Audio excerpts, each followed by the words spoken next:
നമ്മളിൽ എത്ര പേർക്ക് അതിസമ്പന്നനാകാൻ ആഗ്രഹമുണ്ട്? രാവിലെ എഴുന്നേറ്റ് ജോലിക്ക് പോകുന്നതും രാപ്പകലില്ലാതെ കഷ്ടപ്പെടുന്നതുമെല്ലാം അവസാനം സാമ്പത്തികമായി ഒരു ബുദ്ധിമുട്ടുമില്ലാതെ സ്വസ്ഥമായി ജീവിക്കാൻ വേണ്ടിയല്ലേ? എന്നാൽ നമ്മളിൽ എത്ര പേർക്ക് ആ ആഗ്രഹം സാധിക്കാൻ കഴിയുന്നുണ്ട്? മാസം ലക്ഷങ്ങൾ സമ്പാദിക്കുന്നവർ പോലും മാസാവസാനം കയ്യിൽ പണമില്ലാതെ കടം വാങ്ങുന്ന അവസ്ഥ നമ്മൾ നിത്യേന കാണുന്നതാണ്. പണം സമ്പാദിക്കാൻ എല്ലാവർക്കും അറിയാം. എന്നാൽ ആ സമ്പാദിക്കുന്ന പണം എങ്ങനെ നിലനിർത്തണം, അതെങ്ങനെ വളർത്തണമെന്ന് ഭൂരിഭാഗം ആളുകൾക്കും അറിയില്ല. ഇവിടെയാണ് നാം പണത്തെക്കുറിച്ചുള്ള അടിസ്ഥാന നിയമങ്ങൾ പഠിക്കേണ്ടത്.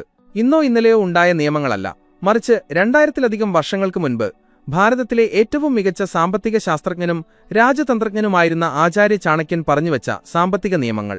ഒരു സാധാരണക്കാരനായ ചന്ദ്രഗുപ്ത മൗര്യനെ വലിയൊരു സാമ്രാജ്യത്തിന്റെ ചക്രവർത്തിയാക്കി മാറ്റിയ ചാണക്യന്റെ ബുദ്ധിശക്തിയെക്കുറിച്ച് നാം ചരിത്രത്തിൽ പഠിച്ചിട്ടുണ്ട്. അദ്ദേഹം തന്റെ അർത്ഥശാസ്ത്രമെന്ന ഗ്രന്ഥത്തിൽ വ്യക്തികളുടെ സാമ്പത്തിക വളർച്ചയെക്കുറിച്ച് വളരെ വ്യക്തമായി പറഞ്ഞുവച്ചിട്ടുണ്ട്. ഒരു വ്യക്തി എങ്ങനെ പണം സമ്പാദിക്കണം, അത് എവിടെ ചിലവാക്കണം, എങ്ങനെ നിക്ഷേപിക്കണം എന്നതിനെക്കുറിച്ച് ചാണക്യൻ നൽകുന്ന ഉപദേശങ്ങൾ ഇന്നത്തെ കാലഘട്ടത്തിലും 100% പ്രായോഗികമാണ്. പണം എങ്ങനെയെങ്കിലും ഉണ്ടാക്കിയാൽ മാത്രം പോരാ, അതിനെ ഒരു യജമാനനെപ്പോലെ നിയന്ത്രിക്കാൻ നമുക്കറിയണം. അല്ലെങ്കിൽ പണം നമ്മെ നിയന്ത്രിക്കാൻ തുടങ്ങും. ചാണക്യൻ പറയുന്ന ആ 5 പ്രധാനപ്പെട്ട സാമ്പത്തിക നിയമങ്ങൾ എന്തൊക്കെയാണെന്ന് നമുക്ക് വിശദമായി നോക്കാം. ഈ പ്രധാനപ്പെട്ട നിയമങ്ങളിലേക്ക് കടക്കുന്നതിനു മുൻപായി ഈ വീഡിയോ ഇപ്പോൾ തന്നെ ഒന്ന് ലൈക്ക് ചെയ്യാനും അതുപോലെ നിങ്ങളുടെ വിലയേറിയ അഭിപ്രായങ്ങൾ താഴെ കമന്റ് ചെയ്യാനും മറക്കരുത്. കാരണം നിങ്ങളുടെ ഓരോ പ്രതികരണവും ഇത്തരം നല്ല അറിവുകൾ മറ്റുള്ളവരിലേക്ക് എത്തിക്കാൻ വലിയ സഹായകമാണ്.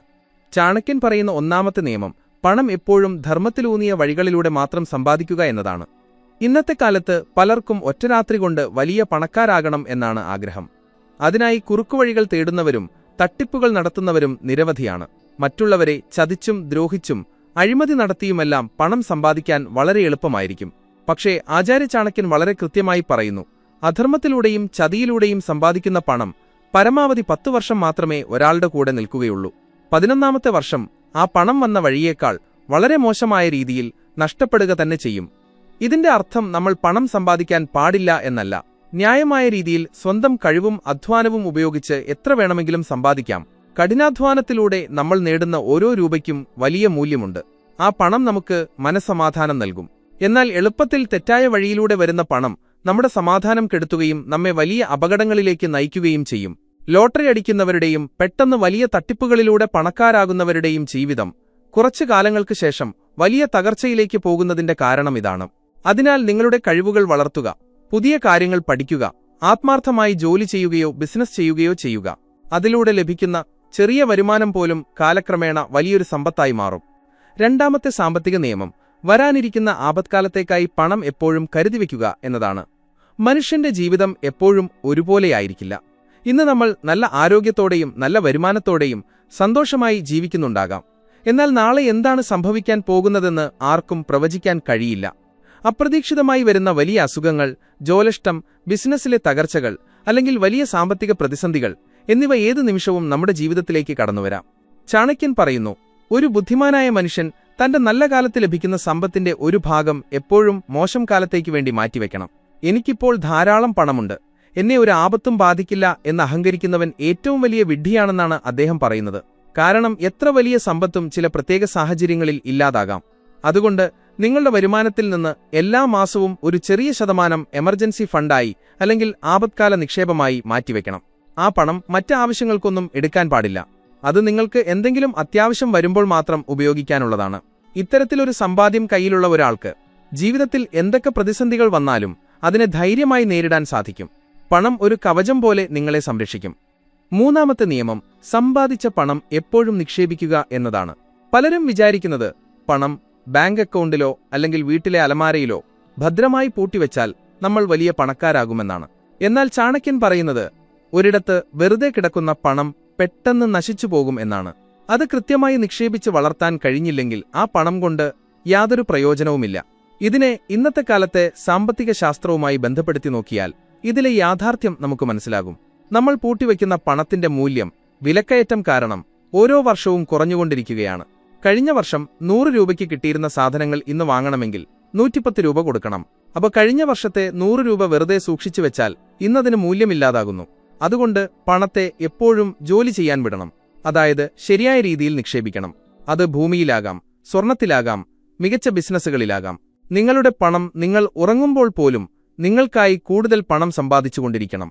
അപ്പോഴാണ് ഒരാൾ യഥാർത്ഥത്തിൽ സമ്പന്നനാകുന്നത്. ഒരു വിത്ത് മണ്ണിൽ കുഴിച്ചിട്ടാൽ മാത്രമേ അത് വലിയൊരു മരമായി മാറി ആയിരക്കണക്കിന് ഫലങ്ങൾ തരുകയുള്ളൂ. ആ വിത്ത് ഒരു പാത്രത്തിൽ അടച്ചുവെച്ചാൽ കുറച്ചുനാൾ കഴിയുമ്പോൾ അത് നശിച്ചുപോകും. പണത്തിന്റെ സ്വഭാവവും ഇതുതന്നെയാണ്. പണം ബുദ്ധിപൂർവ്വം പലയിടങ്ങളിലായി നിക്ഷേപിക്കുകയും അതിൽ നിന്ന് പുതിയ വരുമാന മാർഗങ്ങൾ കണ്ടെത്തുകയും ചെയ്യുക എന്നതാണ് ഒരു യഥാർത്ഥ സംരംഭകന്റെയും സമ്പന്നന്റെയും ലക്ഷണം. നാലാമത്തെ നിയമം അനാവശ്യ ചിലവുകൾ ഒഴിവാക്കുക എന്നതാണ്. പണം സമ്പാദിക്കുന്നതിനേക്കാൾ ബുദ്ധിമുട്ടാണ് അത് ചിലവാക്കാതിരിക്കാൻ എന്ന് പറയാറുണ്ട്. ഇന്നത്തെ സമൂഹത്തിൽ ആളുകൾ പണം ചിലവാക്കുന്നത് സ്വന്തം ആവശ്യങ്ങളെക്കാൾ ഉപരി മറ്റുള്ളവരെ കാണിക്കാനാണ്. തനിക്ക് 1,00,000 രൂപ മാസവരുമാനമുണ്ടെന്ന് നാട്ടുകാരെ ബോധ്യപ്പെടുത്താൻ വേണ്ടി ലക്ഷങ്ങളുടെ ഫോണും കാറും കടം വാങ്ങുന്നവരാണ് കൂടുതൽ. ചാണക്യൻ വളരെ കർശനമായി പറയുന്ന കാര്യമാണിത്. വരവിനനുസരിച്ച് മാത്രമേ ചിലവ് ചെയ്യാവൂ. സമ്പത്ത് കാണിച്ച് ഞെളിയാനുള്ളതല്ല. ആവശ്യമില്ലാത്ത സാധനങ്ങൾ വാങ്ങിക്കൂട്ടുന്നവൻ അധികം വൈകാതെ തനിക്ക് ഏറ്റവും ആവശ്യമുള്ള സാധനങ്ങൾ വിൽക്കേണ്ട ഗതികേടിലേക്കെത്തും. ഒരു വ്യക്തി എത്ര സമ്പാദിക്കുന്നു എന്നതിലല്ല, എത്ര പണം സംരക്ഷിക്കുന്നു എന്നതിലാണ് അയാളുടെ വിജയമിരിക്കുന്നത്. മാസം 10,000 രൂപ സമ്പാദിച്ച് അതിൽ നിന്ന് 2,000 രൂപ മാറ്റിവെക്കുന്ന ഒരാളാണ് മാസം 1,00,000 രൂപ സമ്പാദിച്ച് 1,50,000 രൂപ ചിലവാക്കുന്നവനേക്കാൾ വലിയ പണക്കാരൻ. സ്വന്തം സാമ്പത്തിക നില എന്താണെന്ന് കൃത്യമായി മനസ്സിലാക്കി അതിനനുസരിച്ച് മാത്രം ജീവിക്കാൻ ശീലിക്കുക. മറ്റുള്ളവരുടെ മുന്നിൽ വലിയ ആളാകാൻ വേണ്ടി കടം വാങ്ങി ചിലവാക്കുന്നത് സ്വന്തം കുഴി തോണ്ടുന്നതിന് തുല്യമാണ്. പണം ചിലവാക്കുന്നതിന് മുൻപ് ഇതെനിക്ക് തീർച്ചയായും ആവശ്യമുണ്ടോ അതോ ആഗ്രഹത്തിന്റെ പുറത്ത് വാങ്ങുന്നതാണോ എന്ന് സ്വയം ചോദിക്കുക. അനാവശ്യ ചിലവുകൾ നിയന്ത്രിക്കാൻ കഴിഞ്ഞാൽ തന്നെ നിങ്ങളുടെ പകുതി സാമ്പത്തിക പ്രശ്നങ്ങളും മാറും. ഈ നിയമങ്ങൾ നിങ്ങൾക്ക് പുതിയൊരു തിരിച്ചറിവ് നൽകുന്നുണ്ടെങ്കിൽ ഇപ്പോൾ തന്നെ ഈ വീഡിയോ ലൈക്ക് ചെയ്യുക. അതുപോലെ നിങ്ങളുടെ ചിന്തകൾ താഴെ കമന്റ് ചെയ്യുക.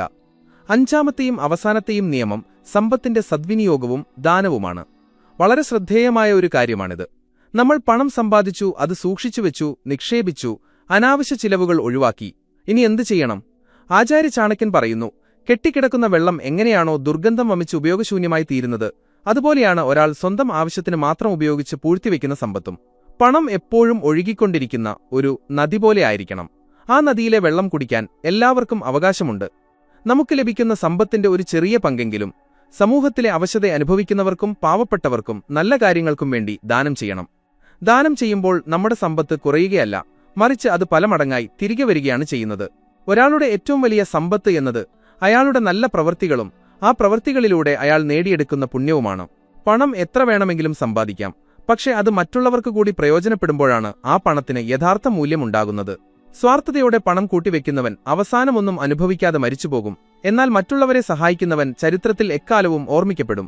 ദാനം ചെയ്യുക എന്ന് പറയുന്നത് കയ്യിലുള്ളതെല്ലാം മറ്റുള്ളവർക്ക് കൊടുക്കുക എന്നല്ല അർത്ഥമാക്കുന്നത്. മറിച്ച് നിങ്ങളുടെ സാമ്പത്തിക ഭദ്രത ഉറപ്പുവരുത്തിയ ശേഷം നിങ്ങളെക്കൊണ്ട് കഴിയുന്ന രീതിയിൽ ചെറിയ സഹായങ്ങൾ മറ്റുള്ളവർക്കായി ചെയ്യുക എന്നതാണ്. അത് നിങ്ങളുടെ മനസ്സിന് വലിയ സമാധാനവും സന്തോഷവും നൽകും. നിങ്ങളുടെ സമ്പത്ത് കൂടുതൽ അനുഗ്രഹീതമാകാനും അത് കാരണമാകും. ഈ 5 സാമ്പത്തിക നിയമങ്ങൾ ചാണക്യൻ തന്റെ അർത്ഥശാസ്ത്രത്തിലൂടെ ലോകത്തിന് നൽകിയ വലിയൊരു സമ്മാനമാണ്. ധർമ്മത്തിലൂടെ പണം സമ്പാദിക്കുക, വരുംകാലത്തേക്ക് വേണ്ടി പണം കരുതിവെക്കുക, കിട്ടുന്ന പണം കൃത്യമായി നിക്ഷേപിക്കുക, ആർഭാടങ്ങളും അനാവശ്യ ചിലവുകളും ഒഴിവാക്കുക, അവസാനമായി പണത്തിന്റെ ഒരു ഭാഗം നല്ല കാര്യങ്ങൾക്കായി ഉപയോഗിക്കുക. ഈ 5 കാര്യങ്ങൾ സ്വന്തം ജീവിതത്തിൽ പ്രാവർത്തികമാക്കുന്ന ഏതൊരു വ്യക്തിക്കും സാമ്പത്തികമായി വലിയൊരു വിജയം നേടാൻ കഴിയും എന്നതിൽ യാതൊരു സംശയവുമില്ല. നിങ്ങളുടെ ഇന്നത്തെ സാമ്പത്തിക അവസ്ഥ എന്താണെങ്കിലും ഈ നിയമങ്ങൾ പാലിച്ചു തുടങ്ങിയാൽ മാറ്റങ്ങൾ പെട്ടെന്ന് തന്നെ നിങ്ങൾക്ക് അനുഭവിച്ചറിയാൻ സാധിക്കും. വലിയ വലിയ സാമ്പത്തിക ശാസ്ത്രജ്ഞർ പറയുന്ന കാര്യങ്ങളുടെ എല്ലാം അടിസ്ഥാനം വർഷങ്ങൾക്ക് മുൻപേ ഭാരതത്തിന്റെ ഈ മഹാപണ്ഡിതൻ പറഞ്ഞുവെച്ചിട്ടുണ്ട്. പണം സമ്പാദിക്കുന്നത് ഒരു കലയാണ്, എന്നാൽ അത് നിലനിർത്തുന്നതും വളർത്തുന്നതും ഒരു വലിയ ശാസ്ത്രമാണ്. ആ ശാസ്ത്രം പഠിക്കാൻ നമ്മൾ തയ്യാറാകണം. നാളത്തെ നിങ്ങളുടെ ജീവിതം ഇന്നത്തെ നിങ്ങളുടെ തീരുമാനങ്ങളെ ആശ്രയിച്ചാണ് ഇരിക്കുന്നത്. അതുകൊണ്ട് വിവേകത്തോടെ പണത്തെ കൈകാര്യം ചെയ്യാൻ ശീലിക്കുക. കൂടുതൽ അറിവുകൾ നേടുക, ലക്ഷ്യങ്ങൾ ഉറപ്പിക്കുക, അതിനായി കഠിനമായി പരിശ്രമിക്കുക. വിജയം തീർച്ചയായും നിങ്ങളെ തേടിവരും. ഈ വീഡിയോ നിങ്ങൾക്ക് ഉപകാരപ്രദമായി എന്ന് വിശ്വസിക്കുന്നു. നിങ്ങളുടെ സാമ്പത്തിക യാത്രയിൽ ഈ അറിവുകൾ ഒരു വഴികാട്ടിയാകട്ടെ.